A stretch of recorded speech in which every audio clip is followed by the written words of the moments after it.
Ce garçon s'est figé lors de son premier vol. Il a découvert que tous les vols à l'aéroport avaient été annulés. Son vol est le seul à ne pas avoir été annulé. Au lieu de cela, il a été avancé à 9h25. Il se trouve que c'est sa date de naissance. Au début, il n'y a pas prêté attention, mais alors qu'il s'apprêtait à monter à bord de l'avion, le temps à l'extérieur s'est soudain emballé et s'est mis à tonner. En regardant la porte de l'avion, on s'aperçoit que la peinture s'écaille. Le garçon a commencé à se sentir un peu mal à l'aise, mais il ne voulait pas redescendre. Dès qu'il s'est assis sur son siège, deux belles femmes ont voulu changer de place avec lui, malgré le conseil de Paul de les ignorer. Mais par bonté d'âme, Alex s'est assis à côté de Paul. Dès qu'il s'est assis, un plateau de table cassé est tombé de nulle part. Il était déjà de mauvaise humeur quand cela s'est produit. Il a voulu demander à l'hôtesse de changer de place, mais l'hôtesse avait déjà fermé la porte. L'avion a décollé lentement et en cahotant. Au début, personne ne s'est rendu compte qu'une crise se préparait. Lorsque l'avion est en plein vol, la cabine tremble soudain comme un fou. Les bagages sont tombés des étagères, tandis que tout le monde essayait désespérément d'atteindre les sacs d'oxygène placés au-dessus de leur tête. Le fuselage de l'avion s'est soudainement brisé. Les passagers assis aux fenêtres sont tous tombés.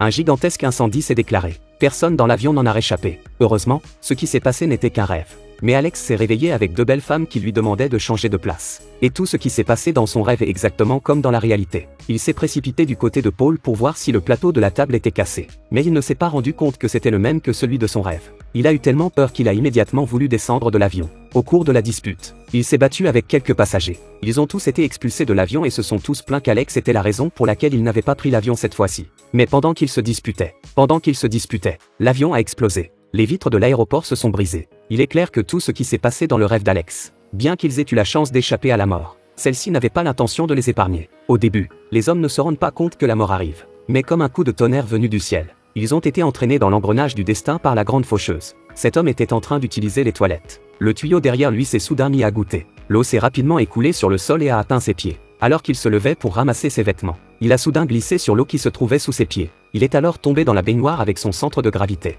Il a essayé de se relever pour se sauver, mais la baignoire était pleine de gel douche renversé. Il a essayé d'appeler à l'aide, mais son père, en bas, dormait plus profondément que d'habitude. C'est ainsi que Paul mourut dans une crise d'agonie. Puis l'eau est redescendue par le sol et est retournée dans les canalisations, comme si rien ne s'était passé. Lorsque la famille l'a trouvé, Paul n'était plus qu'un corps froid et mort. Il s'avère que Paul avait, peu de temps auparavant, échappé à un accident d'avion. Paul a échappé à un accident d'avion avec 7 de ses camarades de classe. Mais la mort avait déjà marqué chacun d'entre eux. Cela signifie qu'aucun d'entre eux ne peut s'échapper. Depuis la mort de Paul, la prémonition d'Alex a été très forte. Même lorsque Paul a été étranglé par la corde à linge ce jour-là, il semblait aussi avoir un pressentiment. Afin de découvrir la cause de la mort de Paul, il a emmené Ali, sa préférée parmi les 7, aux pompes funèbres pour découvrir la vérité. Mais lorsqu'ils sont arrivés ici, alors qu'ils étaient tous les deux si effrayés qu'ils ne savaient plus quoi faire, Charlie est apparu. Charlie a dit que la faucheuse avait planifié leur mort. Aucun de leurs 7 camarades de classe ne survivrait. Alex a eu tellement peur qu'il a quitté les lieux précipitamment. À son insu, le Charlie noir était en fait l'un des hommes de la mort. Après avoir quitté le salon funéraire,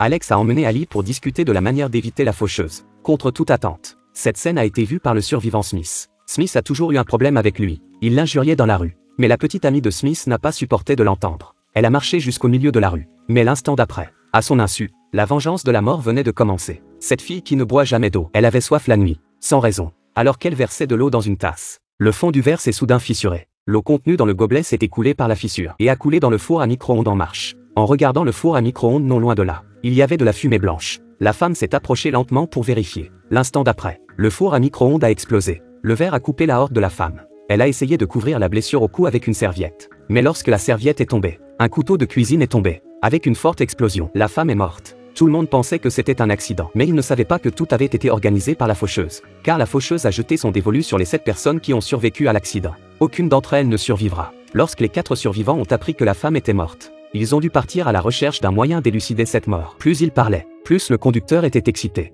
Il a précipité sa voiture sur la voie ferrée. Il a essayé de se tuer. Mais le reste du groupe n'a pas voulu faire ça. Ils se sont précipités pour ouvrir les portes et s'enfuir. Le train se rapprochait de plus en plus. Le conducteur a été prié de sortir de la voiture. Mais il n'a rien fait. Mais le train se rapproche de plus en plus. Le conducteur a fini par paniquer. Non seulement il ne pouvait pas ouvrir la porte, et la ceinture de sécurité ne s'ouvrait pas. Heureusement, juste avant que le train ne le percute, Alex l'a sauvé de la voiture à temps, bien que le conducteur ait été secouru. Mais malheureusement, un autre homme est mort. Alors que le train passait à toute allure, un morceau de fer sur le sol a tranché la tête d'un homme sur le champ. Après avoir réalisé l'ordre de leur mort, l'un après l'autre, les 3 autres prennent précipitamment l'avion pour Paris. Ils pensaient que la mort était loin. Mais le visage d'Alex est devenu instantanément grave. Il voulait sortir d'ici. Un bus est soudain passé. Il s'est écrasé contre un stand au bord de la route. alors qu'Alex ne savait plus quoi faire. Le panneau d'affichage sur le toit est soudain tombé, mais son ami l'a repoussé et l'a sauvé. Bien qu'Alex ait été sauvé, son ami l'a repoussé et l'a sauvé. Alex a été sauvé, mais son ami n'a pas survécu à la chute. Apparemment, les choses se succèdent, et personne n'en sortira indemne. Ce film nous dit, nous ne savons pas lequel des deux arrivera en premier, demain ou l'accident. Profitez de l'instant présent. Soyez gentil avec votre famille. Soyez gentil avec vous-même. Après tout, on ne vit qu'une fois. Ne laissez pas de regrets.